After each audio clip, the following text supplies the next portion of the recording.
What's up guys, my name is Ace, and today we're going to be talking about aim assist in Black Ops 6 because something I've been feeling since the launch of the game, and I've seen other people mention this as well, is it feels like the aim assist is weaker in this game compared to recent Call of Duties like Modern Warfare 3 for instance. And we do know in the beta of Black Ops 6 they did something different with aim assist where they disabled aim assist entirely if you were within about 3 meters or so, but then the moment you exceeded that threshold you would have full strength aim assist just like previous years in Call of Duty. Now, since that was quite a jarring feeling to all of a sudden go from full strength aim assist to no aim assist at all, Treyarch made an adjustment for the full build of the game, and they mentioned it was more of a gradual decrease in aim assist as you get close to your target. And I have covered the basics of this, basically just sharing the news on it, but today I wanted to do some actual testing and compare directly with Modern Warfare 3 to see if it is actually weaker overall compared to Modern Warfare 3, and if so, how much weaker and what sort of range limits are we looking at here. So with this, I use a testing method that I actually found out about through Hexsmith. He does a lot of aim assist testing, and I really like this method. Essentially what I've done here is I've put an elastic band on my left analog stick, so it's only my movement analog stick, and you do need to have input on that if you want to activate your rotational aim assist. But through all of these clips, I am not touching my right analog stick at all. So all of the actual rotation of the character is due to the aim assist itself. And then I have my bot account running across the screen at various ranges. Keeping in mind, I also made sure I was equalizing the movement speeds across both games. So I'm using setups here that give the exact same movement speed, and therefore it is a one-to-one test. And let's first look at what happens in point-blank encounters. When the enemy runs right past you, right up close and personal, you can see with Modern Warfare 3, the character definitely is rotating for a longer period of time, and there's quite a bit more rotation in general. And after the fact, I was able to measure the exact number of degrees that my character model turned in this case. And in Modern Warfare 3, my character turned 68 degrees. Whereas in Black Ops 6, my character only turned 25 degrees in the exact same scenario. So we can already see at point blank range, the aim assist is significantly weaker in Black Ops 6 compared to Modern Warfare 3. It's absolutely still there, it will be helping you, but not nearly as much as it has been in recent Call of Duty games. And with testing I've done in the past, the actual strength of aim assist in close quarters engagements hasn't changed really at all in Call of Duty. Even with the old school Call of Duty, believe it or not, it was actually as strong in close range engagements. The big difference back then is we had fewer settings to manage our aim and our dead zone and everything like that compared to modern CODs. And then there was also a massive aim assist range increase with the launch of Modern Warfare 2019 for Warzone. But in really close range encounters, the strength of aim assist hasn't really been changing much in Call of Duty at all. Until now, at least, with Black Ops 6. And as a result, I believe Black Ops 6, at least in point-blank encounters, has the weakest aim assist we've ever seen in the franchise.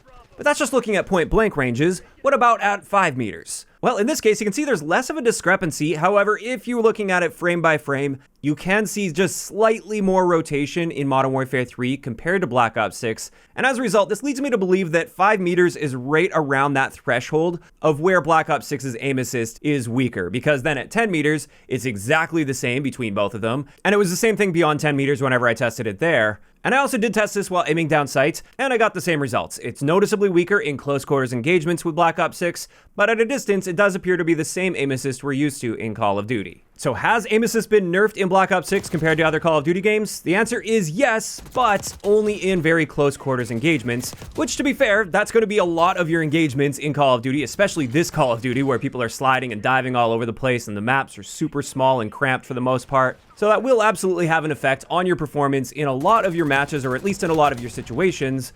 But if you're at a distance, it appears to be exactly the same. And I did find that to be slightly surprising, and the reason behind that is I felt like it's a bit harder to aim even at a bit of a distance in Black Ops 6 compared to other CODs. Now, some of that might be like connection related, especially early on in the game's life cycle. Usually things are pretty wild connection wise, and it takes some time for that to smooth out. So perhaps that's some of it.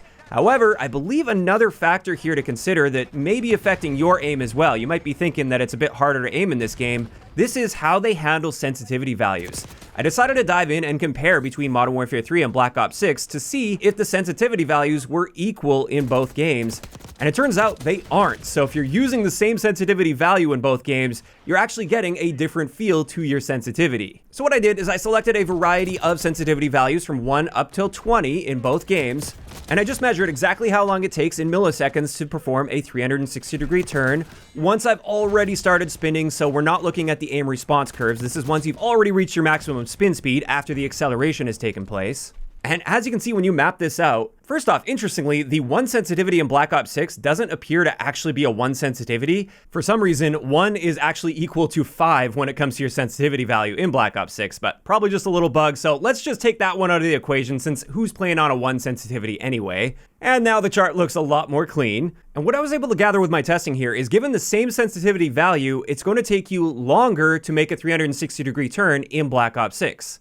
And what this means is an 8 sensitivity, for instance, in Black Ops 6 is actually equal to a 7 sensitivity in Modern Warfare 3. So if you had a really comfortable sensitivity value that you used in Modern Warfare 3, and you're trying to get that same feeling sensitivity in Black Ops 6, you're generally going to want to increase your sensitivity value by 1 in Black Ops 6 in order to match that.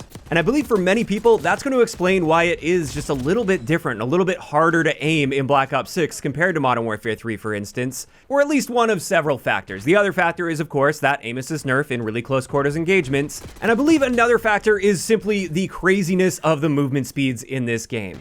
And it's not so much the base movement speeds, like players just like sprinting around the map. It's much more so people diving or sliding. It's those little bursts of movement that can definitely be much harder to track compared to what we saw in Modern Warfare 3. And Modern Warfare 3 wasn't even a slow Call of Duty game. It's just Black Ops 6 takes those little movement bursts to the next level. And on top of that, the animations that are attached to them are often very fast. So the transition from somebody standing upright to suddenly horizontal as they're diving backwards, that can be an insanely fast transition if performed properly, and that also makes it quite a bit more difficult to track your target effectively when their hitboxes are changing locations so drastically due to those animations happening so quickly. But there we go. I think that's a good place to leave it for this video. That's just a good handful of reasons that you might find that it's harder to aim in this game. While the aim assist has been nerfed in very close quarters engagements, it doesn't appear it has been at mid to longer ranges at all. And you may want to adjust that sensitivity value a little bit if you're just finding that your aim is not quite where it used to be in older Call of Duty games. Now, as for my thoughts on this, first off, when we're talking sensitivity,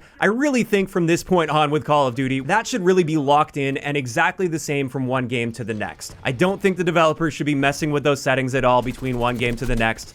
I think if you're a 7 sensitivity player in one Call of Duty game, you should also be a 7 sensitivity player in the next Call of Duty game, and that aim should feel exactly the same. As for my thoughts on the aim assist nerf, honestly, I think that was a very appropriate change. I think that was a good way to approach nerfing aim assist in Call of Duty, because when we're looking at that discrepancy between mouse and keyboard and controller players, I really feel the biggest advantage controller players would have over mouse and keyboard players is in those situations where they're like sliding right past them, for instance, and their aim assist sort of grabs on and really helps them stay on target as they're sliding past in super close quarters engagements. Because those are the hardest situations to track with mouse and keyboard. Whereas at a distance, that's where mouse and keyboard can actually shine a little bit more over controller, and that's where I feel there was a much better balance between aim assist and mouse and keyboard players. At the end of the day, I don't think you'll ever get a perfect balance between the inputs just because they are inherently different. But as a controller player, I am not opposed to the nerf that took place in Black Ops 6 here to our aim assist in close range engagements. It's something I'll absolutely adapt to. You've got to be a little bit more careful about how you're handling your aim in close quarters engagements, and also take that as a sign that against controller players, using those crazy movements against them is going to be more effective than ever before. Now, of course, these are just my opinions though, and I'd love to hear from you guys in those comments down below. How are you feeling about all of this? Like, first off, how do you feel about the way that they handled the aim assist nerf? And second, how are you feeling about the fact that sensitivity values aren't one-to-one between Modern Warfare 3 and Black Ops 6? If you enjoyed the video, a like rating is always appreciated, and don't forget to subscribe for more if you haven't already. I'll talk to you guys next time.